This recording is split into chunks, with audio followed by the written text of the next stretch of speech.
Okay. Like, that's exciting. That's crazy though. Like, when, all in one day. Okay. So this is you. You are like thinking about outfit. Oh, that's the other thing. You guys gotta think about their outfit. What color are you wearing? How's your hair? How's your hair gonna be? These are all things that you guys need to know before you design a look. The type of event they're going to. What color selection is it? Their eye shape, their eye type, their face shape. You got to figure out their comfort zone. You got to figure out what their requests are. Then you got to figure out the final design, and you're like, okay, I got this, all right? So it's quick, it's fast thinking, but you have to get used to this. There's that look again. Okay? Now it's not 1,600 hours, but 600 hours. So even though I figured all that out, you're still feeling that, and you're not alone. Okay? Where is it?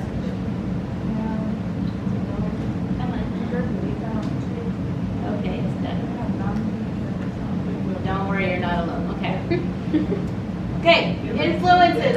What influences their makeup look and fashion and hair and makeup? All right, real quick crash course here. When I was talking to you guys about Queen Elizabeth I, okay, that was her reign. Look at that look. Where does that come from? Okay, so again, she was really into the arts and dancing, and ballet was big back then. They didn't have TV, they didn't have all the stuff that we have. They looked to performing arts and poets and William Shakespeare and stuff. So she had oh, did I put it in here? Okay, in 1562 she came down with smallpox. Her skin was scarred from illness. Anybody know somebody with smallpox? It leaves those big pop marks all over them. Okay, it was an illness that happened back then. She used heavy white makeup made of white lead and vinegar, which is what they say was probably what slowly killed her. Because look at this look. It looks a kill right there. But, she was never married, but she said she dedicated her life to her position as queen. But yeah, she got this look more from the ballets that she watched. Okay, and the French inspired. That's the French, but yeah. So yeah, and well, because the ballet started it was in Italy, and then the French ballet, and then the Russian ballet, and then all the noblemen were traveling, and they were bringing back things they saw in other countries. So she got word of it because she was an artist herself. So anyways, she was influenced by the ballets. I go a lot more deeper in my other class, but this is Queen Victoria. She publicly declared makeup as improper. You went from that crazy look to now she was like, it was viewed as vulgar and acceptable only for use of actors. And at one point it was actors or, what are they called? Hookers. Okay. The arts, she was into the arts and flowered poets and playwrights. Opened up railway systems. She did a lot, in her reign. Oversaw social reforms happening. It was a Victorian age, peaceful and prosperous. But there, as I go through all the histories, you can see how it just changes and what's going on in the culture starts affecting the women. Okay, so Did she keep the reign Protestant? I can't remember if she went back to Catholicism. Yeah, I don't remember about that. But I wonder if that's why the improper, because I know that Catholics Yes, around those things. religion has a big influence too, and here, 1920s, like we were talking about. Remember we talked about you look sad or you look angry, okay? So it was what happening with women because she, makeup was, and women were like quiet, don't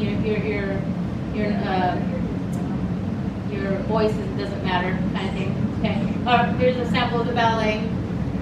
Look at those brows. Okay. So when you guys are performing, how many of you guys are background performing or anybody on stage? Okay, you have background. Okay, so you know how makeup needs to be seen like 20 feet away? So stage makeup, when you hear people say stage makeup, it needs to be 20 feet away. That it looks good. When you stand this close, you're like, oh man, it's a lot. Okay, so stage is different. So what's happening, like I said, with the influence of the drag community and the makeup and the magic they do with the face, women are like, hey, I want to do all. But they're realizing it's like, when I was at the high school, I was like walking by students and I was like, wow, are you doing the show? It is like highlight right here, and it was just crazy makeup. But yeah, so the ballets. Do you see a little bit? Okay, I don't have it here, but do you see this look happening? That white right there? Okay, so Twiggy eventually brought that back in the 60s, and there's a look you see, and then that cut crease look. It's just been redone in our era. Everything is really smoothly and nicely. Blending is key now. Back in the day, there is no blending. It was just cut. We put it on there. Okay. Here's again the 1920s look. Look at the brows. For those of you guys who want to design a brow, remember what certain brows will tell a certain expression in your face. Okay? Oh, okay. This is something I did. Okay. This is something. What? My word is word. Yeah, my word. Okay, look. Remember I told you about bridal? Can you guys tell when this was done? Does it look dated? The 90s, right? Late 90s, Early 2000s. Early 2000s. Early 2000s. And sometimes the outfit keeps going back and forth. But yeah, for the most part, her makeup is timeless, right? So she was maybe early mid 2000s is when it happened. But again, when she looks back, it doesn't really date it. It's not really dated. But again, hair and all the other stuff. It's giving Princess Diaries. Oh, there you go. This is something I did I was showing this because for fashion editorial. Remember, when you do something that is out of the basic guidelines of makeup, it becomes like fantasy or editorial. Obviously putting the feathers on the end, which gives you guys an idea. You guys can glue things in people's faces. As we'll do. Is that tomorrow? When we go into special effects. So this is another thing that I did for. So what are the outfits? Can you guys tell what era? 60s. Yeah, 60s. Hair is definitely not, it's just something more editorial. Okay. What I wanted to explain for your assignment. So Halloween makeup and designing a look for makeup. You guys can either do a beauty makeup, or you can do something fashion, high fashion editorial, or special effects. And the difference between, do I have special effects in here? Okay. All right. Okay. Turn this off.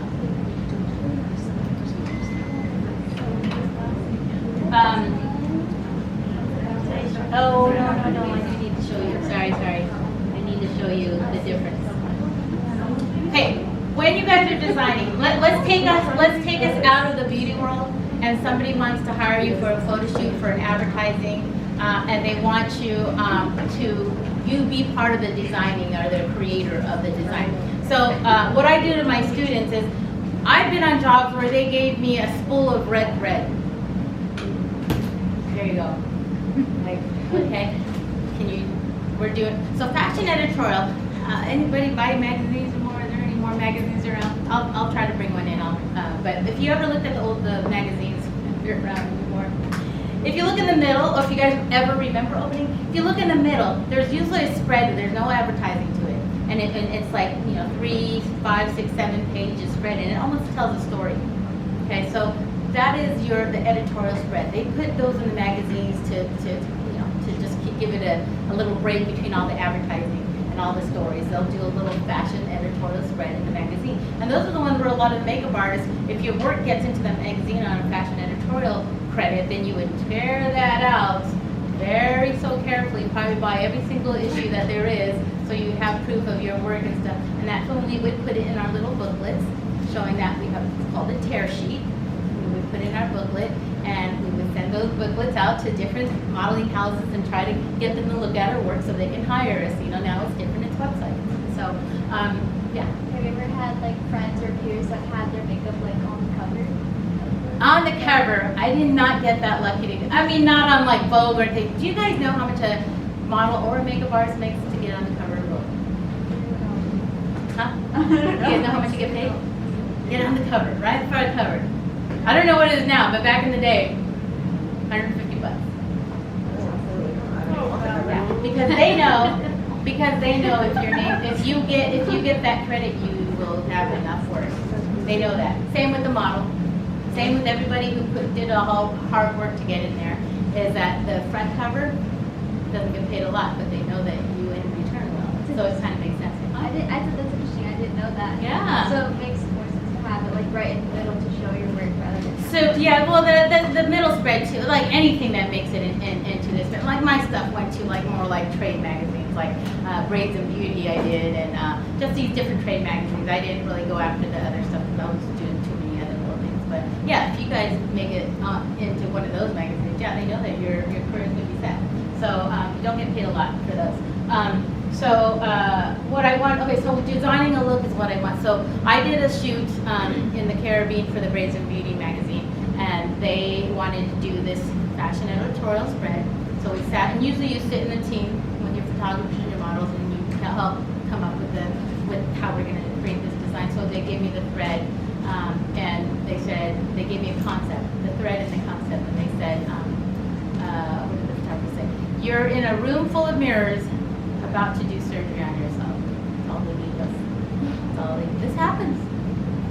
When you come up with some of these crazy artists, they're like, oh yeah, I got something here. They give you some kind of weird phrase, and you're like, room full of mirrors and about to do surgery on yourself. So us as a team, the photographer, and so we had to come up with it. So I wish I wish I had gotten the copy from the photographer from that shoot, but yeah, we came up with something. But do you know what I'm saying? Like sometimes you'll get hired to do, maybe it might be an ad for the shoes.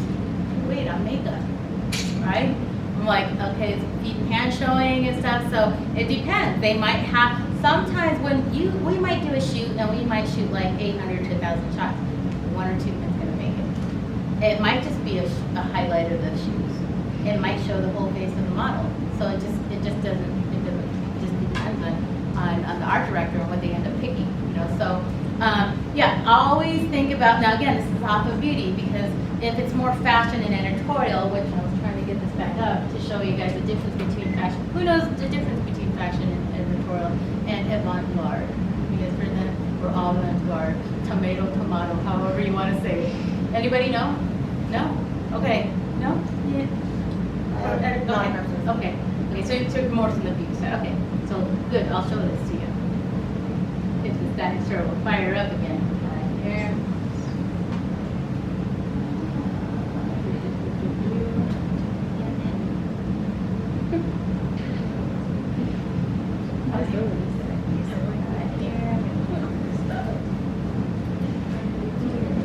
Oh, here we go.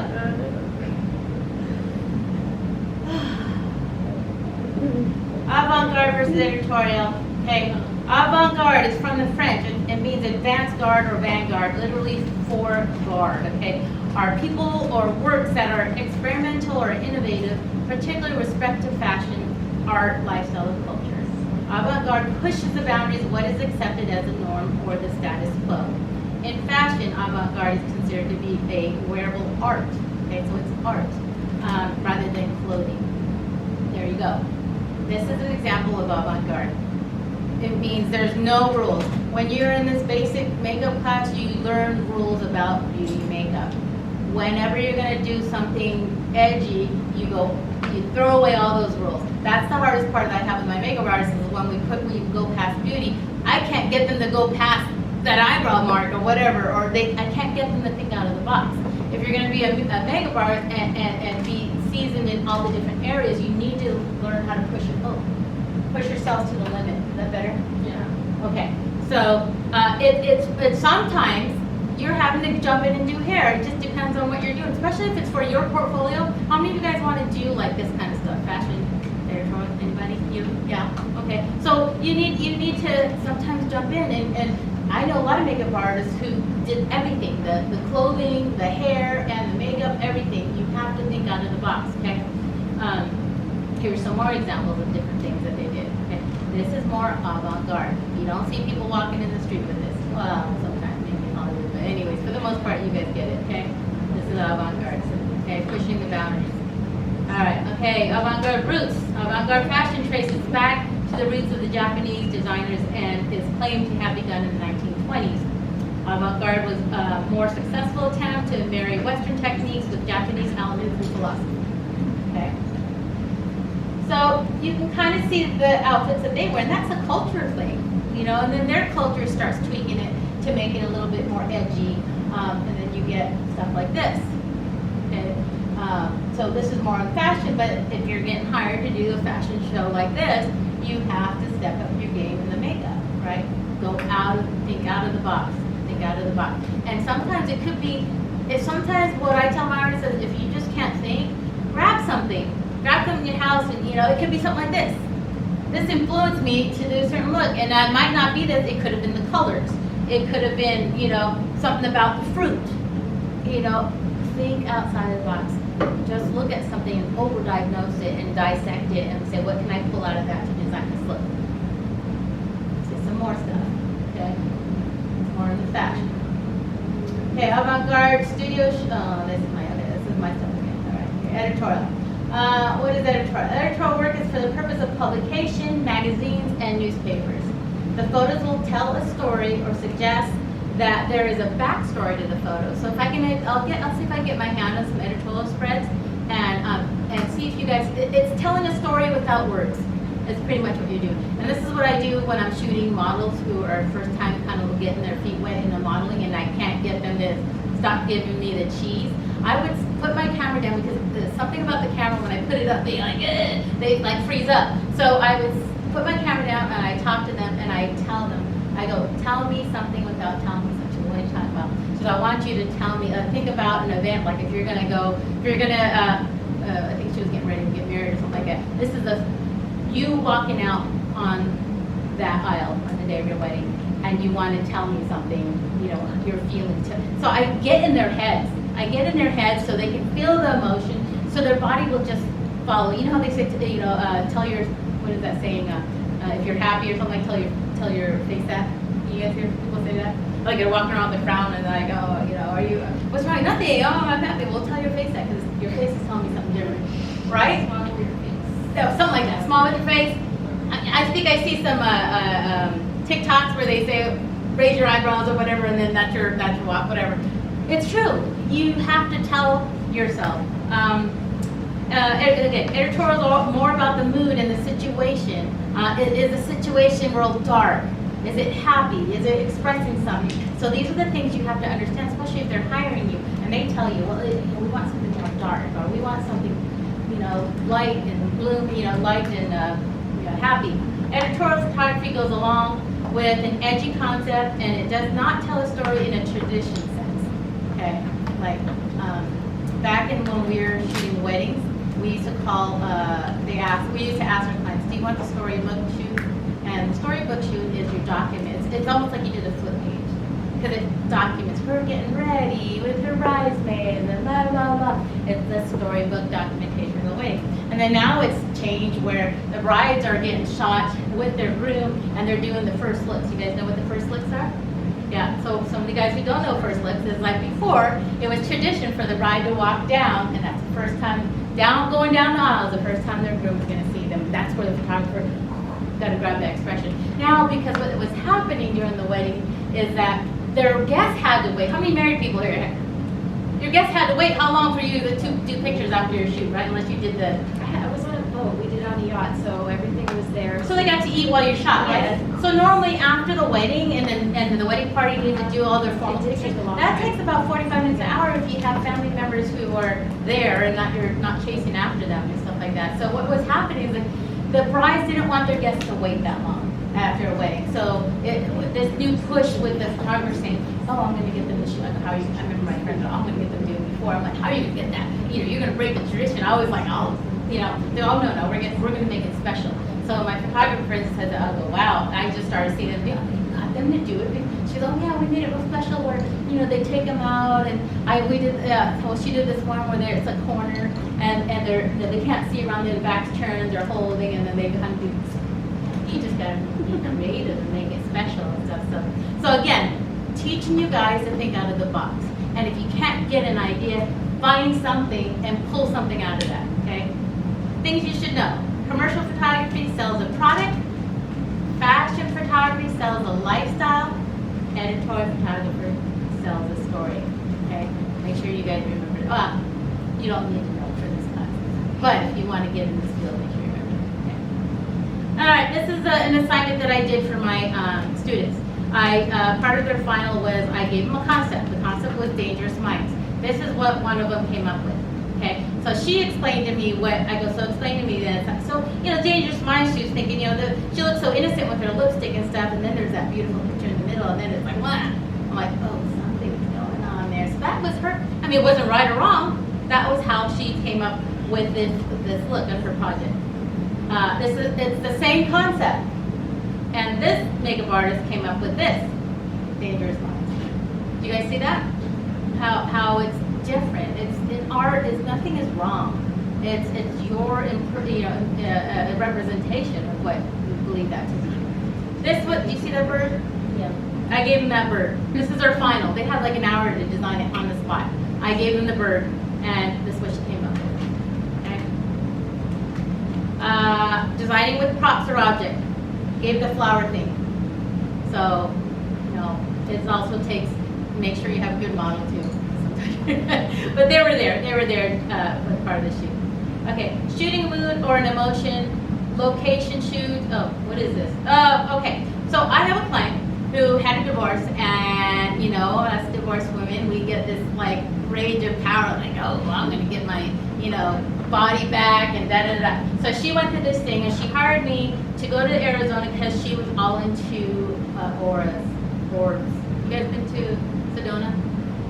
Yeah, and the vertex, all that stuff like that. Oh yeah, I walked by and I'm like, oh my gosh, what is that? It was like this energy and this feeling, and we're both crying at the end because one of the things that I don't know if you guys remember in the beginning I shared with you.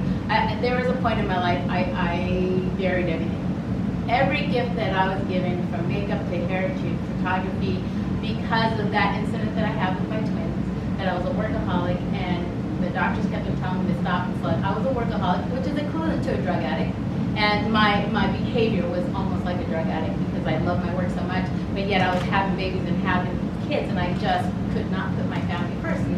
So anyways, I had lost all the feeling to do makeup. I didn't want to see another makeup brush. I could not pick up my camera. I went through a stage where I lost like 7 people. I lost my sister and my mom within a year apart. It was death after death after death for 5 years. I walked around in this zombie mode. I had people, I was doing all the videos, the memorial videos for all of them. And for me to sit at my desk and look at these pictures that I took, and my feeling was like I was capturing the memories, but now it's like I will never see them again. And something played with me. Something played with me where I could not ever pick up the camera again.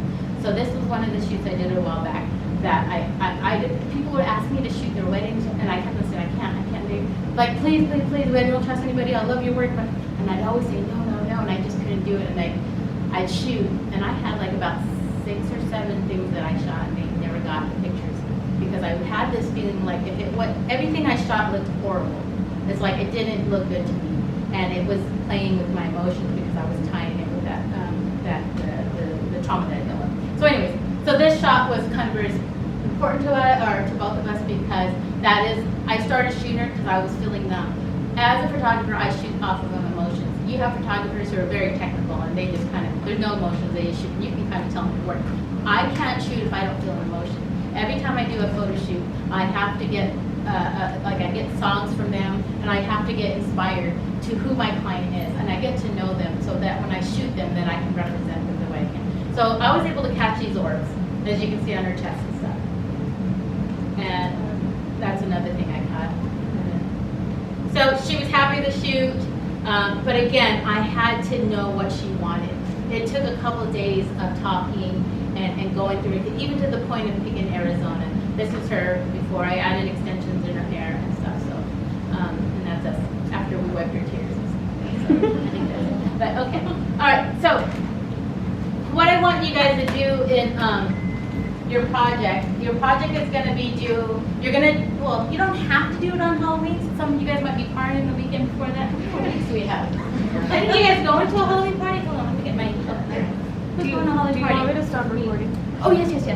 Should I stop a little bit? Just pause it. I'm going to look at the dates real quick.